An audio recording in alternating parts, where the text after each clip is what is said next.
We got to go beyond living by the season, and we got to go living out of the Christ that is in us. So as we talk today, we want to talk about giving birth to Christ. And so there's a lot of scriptures that talk about the birth of Christ, and we will pull some truths out of these things. But one of the most important things we got to understand is that whilst one person in the Bible gave birth to the Christ, we are actually all of us all called to give birth to Christ in the earth. Yes. So, the Catholic Church has done a number on us, and I mean no offense to anyone, but it's sort of put Mary in the Bible, sort of put her as the only person who could have ever given birth to the Christ. And so what that does is has prevented us from understanding that we, in this human flesh, too, can give birth to the Christ. That's right. That's right. And we gotta, as we learn and as we understand new truths, we gotta come into an understanding of things that some of the things we've learned, some of the things we've held on to for many years, we've got to release them. We've got to give those things up to receive something new.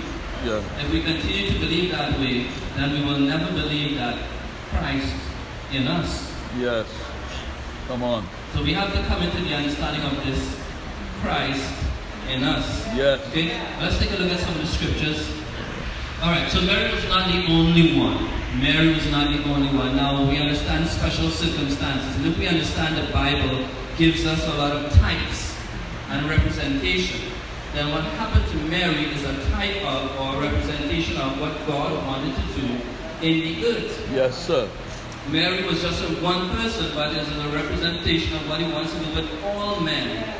Right? So we got to understand that even though it happened in the Bible with this one person in a literal way, it is a representation or a type of what God is wanting to do in the earth. Come on. Now it all goes right back to Adam. When God created Adam, what he wanted in the earth was his representation. Yeah. And when Adam messed things up, so we had to do this thing all over again through the birth of his son, his life back in the earth all over again. It doesn't end with Mary. It continues in us. Yes. Right? So it's a fulfillment of, we are all called to birth Christ in the earth. We have all found favor with God. Remember the angel said, Mary, you have found favor? Yes. So why is it, or what was so special about this one person that she only has found favor? Yeah? I'm here to tell you that you too, you have found favor. And so the same promise of the Christ in Mary is the same promise of the Christ in you. Yes. You must persevere just as Mary persevered to give birth to the Christ through all the opposition that she faced and through all the distractions that were around her. To give birth to the Christ in the earth. And remember these famous words, be it unto me, according to your word, O Lord. Alright, now, the birth of Jesus Christ was in this wise, or in this manner, when as his mother Mary was espoused to Joseph before they came together, she was found with child of the Holy Ghost. So you gotta remember that this thing is a birthing of the Holy Ghost. This is not a natural birthing. This is not a natural phenomenon that we know that occurs with men and women when we have children. This is a supernatural event that takes place in your life when you receive Jesus Christ. It comes as a seed into your life. And so you must persevere to give birth to the fullness of Jesus Christ. You know, we have in our churches a lot of people who have come to the knowledge of Jesus Christ, but they never persevere to bring to fullness the Christ in them. The truth is, a lot of people will never see Jesus Christ. They will never come to a church, but they can see the Christ in you. They can see the Christ in me. That's right. But Christ must have a representation in the earth. He must be seen in the earth. He was seen as one man. When this story actually took place, it was just for one man. But what is going to happen when the world begins to see him in all men? In a group, in a corporate body of men. And this is the push, this is the trust of what God has always been wanting to do. To have his representation in a whole community, in a whole group. Right? So this is where we are pushing to what? Behold, the virgin shall be with child and shall bring Son, and they shall call his name Emmanuel, which being interpreted is God with us. So, you mean after all Adam did, and all that humans have done from that time till now, Yes. God is still wanting to be with us? Yes. Yes, sir. Yes. After all that humanity has done and has been through and continues to do, this truth still remains. It's all about God wanting to be with us. Come on. Come on. That's good. That's It's good. all about God wanting to be in you. Yes, sir. Go ahead. It has always ever been about that. That's it. That's it. Emmanuel, God with us. Right here in this earth? You mean right here in this earth? Yeah. You mean right here in this earth that feels? Yes. You mean right here in this earth that is wanting to eat and drink and do everything it wants to do in this season of the time? Yes. Yes. You mean right here in this earth that is rebellious sometimes? Yes. Yes. That's right. That's right. Right here in this earth? Yes. Emmanuel, God with us. Yes. And that right there brings a sense of peace and hope that the angels spoke of to the shepherd. Yes, sir. Good news, Amen. good tidings Yes. to all men. Yes. Come on. This is not a one-time event, and the world has duped us in thinking that it was, Come on. and celebrating it as a one-time event. Come on. Come on, This is brother. not a one-time event, it's not a December the 25th event. As a matter of fact, history teaches us that it was not actually December the 25th. Good. That's right. This is an everyday event.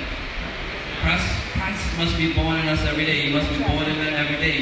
He must be continual. It has to be what we call in English language a continuous tense. Yes. Right. Yes, sir. Continuous. Thank you, sir. Continually being born. It's not a past tense, a one-time event that happened. It must be happening now. A continuing event, isn't it so? Yes, yes, God with us. All God requires is a pure heart. Come on. Okay, so what was so special about Mary? Oh, Mary, you are blessed and highly favored. You are special. You know, and the Catholic Church has a whole set of teachings about this, and I mean no offense to anyone. I love you, God loves you. Yeah. Let's correct our views on things, right? There is no scripture that says worship Mother Mary and all this sort of stuff. That's She's right. just a human being, just like you and That's me. it. That's What happened was that she was just of pure heart. That's it. That's it. And when we come to the Lord Jesus Christ, once we come, just as Mary did, as a virgin heart, a pure of heart, then you are already candidate. Yes. You are already candidate. You are already candidate to receive the Christ and to birth him in you. Amen.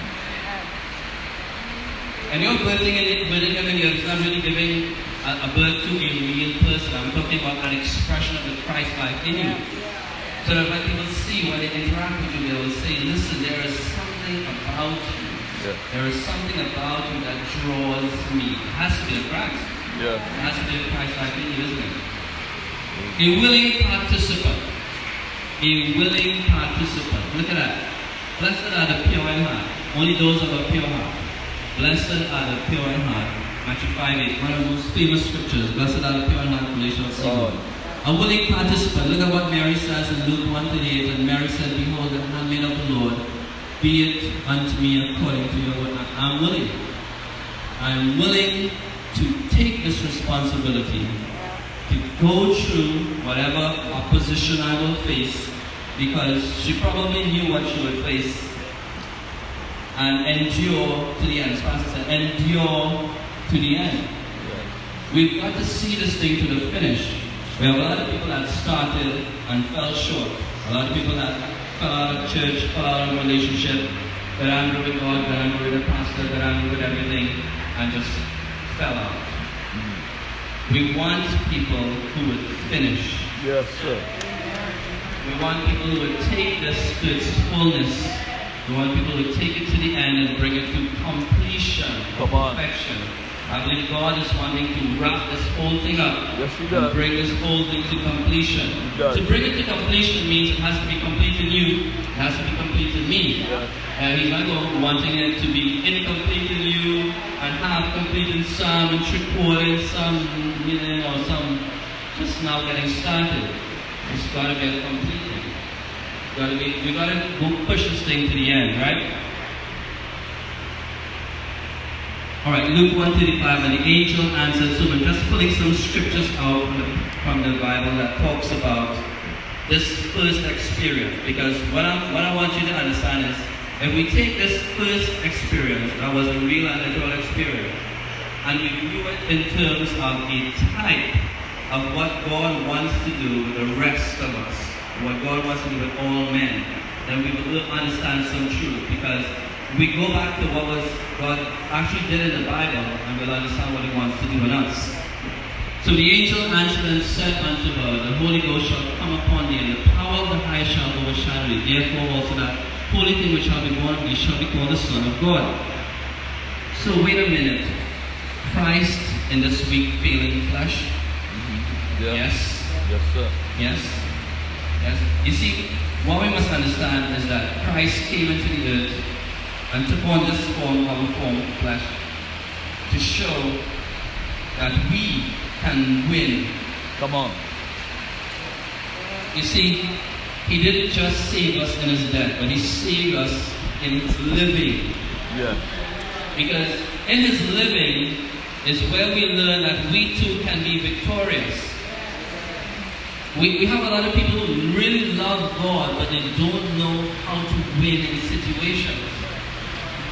I know a lot of people who, occupy positions in churches and do all kinds of stuff, but when things happen in their life, in their family life and so on, it breaks them, it destroys them.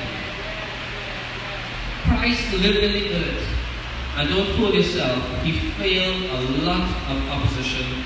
He faced, rather, a lot of opposition. Yes, He did. He faced a lot of personal things happening in His life and with His family and with the people closest to Him. He faced a lot of things. And He did it to experience what you experience, so that He can understand how you feel when you go through things like this. But what He did, He didn't let it overcome Him. He overcame it. And so in doing that, He taught us how to win. Yes. Yes. Yes. Yes. What we need is not just people who just love God. We need people who love God and who can win. And if we show that we can take this life and live it and win in it, then that will be a great testimony that will convince a lot of people, wait a minute, this life works. This Christ in me works. The thing about it is that we try to tell people how to fix their problems and solve their problems, but I tell you the truth. If you bring the fullness of Christ in you, then you can fix your own problem. That's it. That's it. You can fix your own family life. You can sort it out. You have that Christ in you. And He overcame, and so He will show you how to overcome. And there will be less need for counseling and for coaching and for all this kind of psychological stuff that we do that really doesn't help. It really doesn't help. It might push them, but it doesn't help. What you need, sir, is the Christ in you. That's it.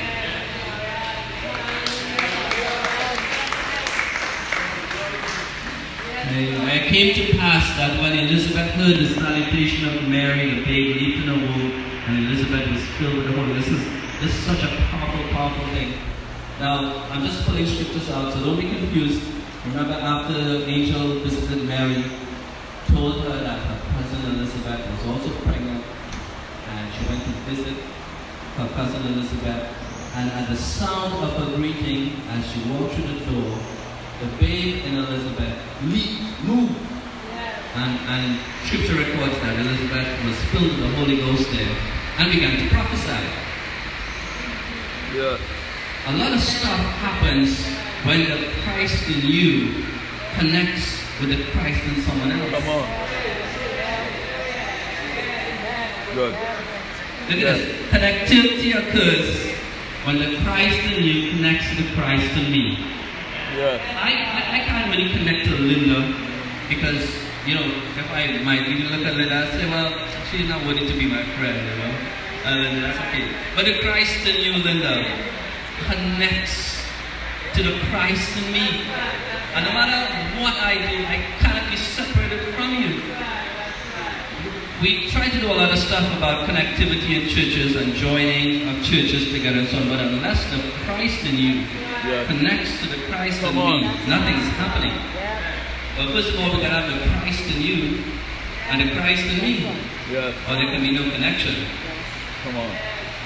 Connectivity occurs when the Christ in you connects to the Christ in me. We cannot form a corporate body of Christ out of the flesh. It won't work. Flesh always gets in the way. I don't like how you look. I don't like how you talk. I don't like your voice is too soft. Your voice is too squeaky. You believe in some weird stuff. I don't believe in that stuff. It won't work. Yeah. Your flesh will always get in the way. It will get in the way of what God is wanting to do. Yeah. And sometimes we have to tell ourselves or tell our flesh to shut up. That's the truth. The flesh has a voice to them, and sometimes a very overpowering voice. And you have to recognize when the flesh is speaking. Yeah. Tell it to shut up. Yeah. Listen to the voice of God on this one. Tell the flesh to behave. Yes, sir. And that's what the Spirit of God is saying to you in this hour. Stop acting out of the flesh and stop feeding to the flesh and begin to feed into your spirit man. And see your spirit man grow into a mature Christ. Yeah. And it doesn't mean that all your problems will disappear. And this is a fallacy that we have in churches. That once you come to the Lord, all the problems disappear. Where in the world does that happen? Except maybe heaven. I'm not ready to go yet. Right. I don't know about you, but I'm not ready to go yet. But as long as we live in this earth filled with human beings in this flesh, we'll face some stuff. We'll face some stuff in your own home. And the people closest to you, family members. So what are you going to do? Don't respond out of the flesh now. Listen to what the Spirit of God is saying. Let the Christ in you be awakened. What's it? An awakening or resurrection occurs. Listen. When the Christ in you speaks to the Christ in me, something happens. You know, some historians believe that Elizabeth, being as old as she was and becoming pregnant, that the baby did not move. And the baby's not moving, and that's not a good sign. Yeah. And it is believed that this was like in her 6th month, right? It is believed that when she met Mary, when Mary met her and greeted her, the baby moved. Yeah. It was as if a resurrection and awakening took place, and Pastor was praying about that this morning just now. Yes, that's right. For an awakening and a consciousness to take place. A resurrection, so to speak. A resurrection, so to speak. Isn't it? Or something must happen on the inside of you that will cause the Christ in you to grow, will cause the Christ in you to stir, that will cause the Christ in you to move, cause the Christ in you to come forth, to be birthed.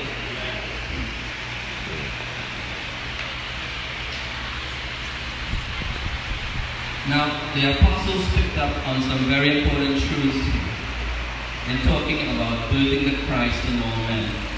Yes. And we must understand once again that the birth of Christ in the earth, the single act, was just a type of what is to happen with all men. So the Apostle Paul in his writing to the Galatian church said, "My little children, of whom I travail in birth again, until Christ be formed in you." And again, look at the words travail, which is a birthing word. It talks about childbirth pains. Until Christ be formed in you, be fashioned, be made. In other words, he's saying, he must be formed in all of you. That's it. Come on. In all of us. Come on. Yes. We must change this perception that this was a one-time event. Or was only for a selected few. Only like who lived like Mary. She was just like you and I. The favors come to you. Right? Certainly there are some important things that we must see here. That there are men in the earth, apostles in the earth, who, by their preaching, by their teaching, by their instruction, God will use to help birth the Christ in you. I don't want to use the word midwife. I don't want to use the word midwife. They have that anointing upon their life to see the Christ in you and to connect and to cause that which is not moving to move. Yes. Come on. That's a good word. And to begin to find an expression that you never saw before. To begin to express the life that is inside of you that has been dormant, that has been asleep. It caused an awakening and a resurrection. These are his angels. Remember, the angel appeared to Mary, and the word angel just means messenger. And God has his apostles, his messengers. Come on. God has his Kelvin Mohammed, his messengers in the earth that will speak and will cause the Christ in you to come alive. That will speak and will cause a resurrection in your life. That will cause a stirring on the inside and will push you to the place of maturity to give birth to full Christ. That's good. That's good. Come on. These are his angels, his special messengers. They go through the travail of childbirth until the Christ is fully formed in you. We are pressing on to maturity. We have a lot of folk in Christian churches that never press beyond that point. They need to have a special messenger appear to them and release the word that he said unto Mary and cause that which is on the inside that didn't move for however long to move again. Come on. To come alive. To experience a resurrection. A lot of people gave up hope. They never let the Christ grow. They never let the Christ mature. Receiving Christ is one thing, but you receive him as a seed. Just as Mary received a seed in her life and had to bring it to full term. As the scripture says, while she was there, the days were accomplished for her to give birth. Yes. We have many that have been carrying around this and it has never come full term. We are pressing the point to maturity. Amen? Again, the Apostle Paul picks this up. To whom God would make known what is the riches of the glory, which is this mystery among the Gentiles, which is Christ in you. Very foundational scripture in this house. The Christ in you, the hope of glory. It is the Christ in you that will help you, sir, solve the problems in your life and in your family. I will help you to help the other members in your family to solve their problems, but cause the other members in your family to begin to stir and to begin to move and to begin to find resurrection. You become the Christ to them. Yes. Yes. Yes, sir. You become the Christ to them. Come on. Come on. That's good. Most of the people in your family, they are waiting on you. As the scripture says it, how the world is awaiting the sons of God. And some things will not change, and some things will not happen. I dare say, even in this nation. I dare say, even in this earth. Until the sons of God begin to show themselves, begin to come to maturity, begin to birth this Christ in them. That's it. That's it. We have long talked about this nation and where we should be as a nation. And why hasn't it happened yet? You think it's only because of politicians and political parties? No, sir, it's bigger than that. That's it. It's bigger than that. That's it.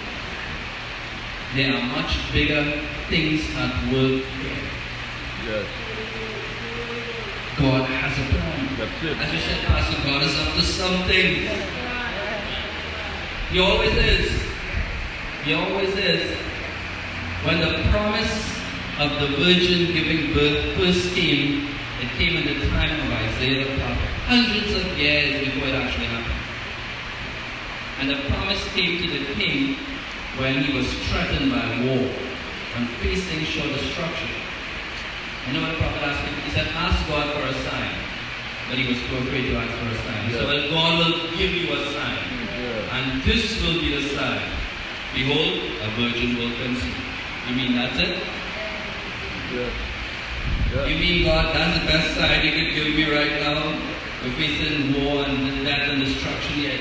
The best sign is, behold, a virgin will conceive. What are you up to, God? I am about the salvation of the nations. That's what I'm about. Yes, sir. I'm not just about stopping a war. I'm not just about saving your life or the life of a few people. Behold, a virgin shall conceive. That's the biggest sign? Yes. That was the biggest sign because God was up to something. He was about to birth His Christ in the earth. And guess what? He hasn't stopped doing that. He is still birthing Christ in the earth. And He's still awaiting some of us to birth the Christ that is on the inside. And I believe we're coming to a time when we will see what we call a domino effect, or ripple effect. And the birthing of the Christ stimulates the birthing of the Christ, stimulates the birthing of the Christ, and causes a chain reaction of things to happen. And God is wanting to bring this thing to completion. He does what we call a chain reaction in nuclear physics. In a chain reaction, it starts with one atom, and you split it in two. And it causes more to split, and it causes more to split. And so it increases exponentially.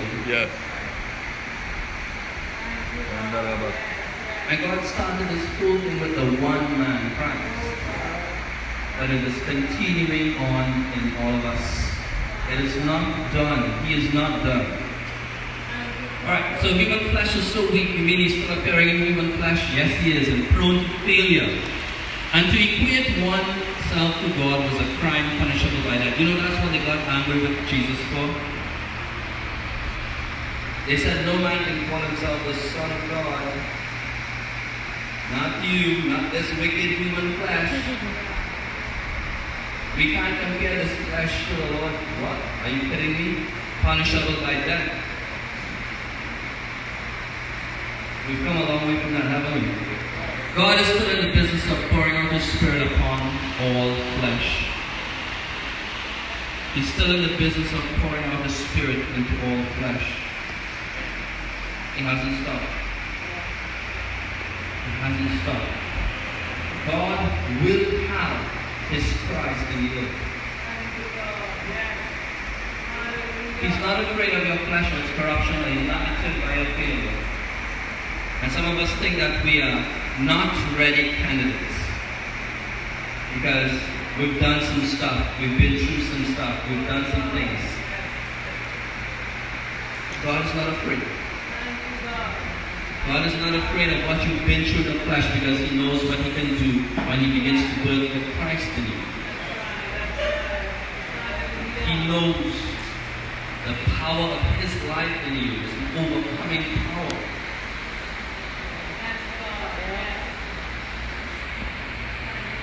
Colossians 1:28, whom we preach, warning every man and teaching every man in all wisdom, that we may present every man perfect.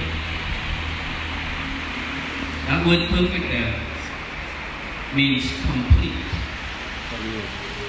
It means a full age. It means we are not stopping halfway. We are bringing this thing to completion. Amen? Alright, so your calling is not to be a pastor. You know, we have a lot of people growing up in church. When I was a young guy, what's your calling? Well, God has called me to be a pastor, a prophet, an apostle. Your calling is not only to be that. Not many of us will ever be that. Some of us try to be that. We're not called to be that. Your calling is to birth Christ in the earth. That's it. First and foremost. Your calling is to give birth to this Christ in you. And in the process of doing that, you might be an apostle. Yes. But you don't set out to be an apostle. That's it. We have a lot of people who set out to be these things. That's it. That's it. Unless God has graciously gifted you to be this, it will never happen. And so we have a lot of people who become frustrated with stuff because they don't understand their true calling. Your true calling is to simply birth Christ in the earth.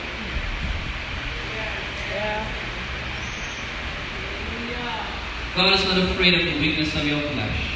And I tell you what, Christ will be born. Sometimes in the least likely of places. And sometimes in the least likely of people.